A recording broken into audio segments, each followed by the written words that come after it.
तम सांगे मोर जोड़ीटा जेमिति गुआ घिओ सांगे अरुआ भात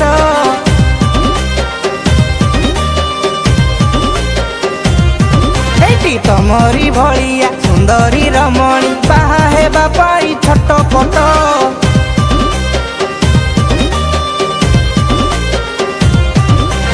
तम सांगे मोर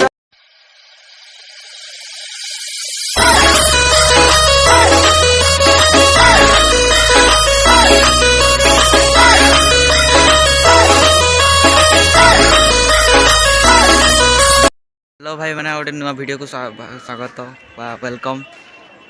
तो आम आसपटे मो आम भाई सहित आसपटे उज्जलेश्वर घोड़ाहाड़ डैम आप तो जानी थे आमपटे घोड़ाहाड़ डैम एपटे फेमस जगह।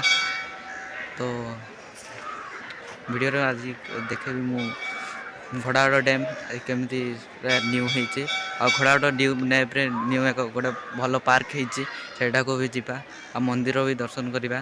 चलो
भाई बोले तो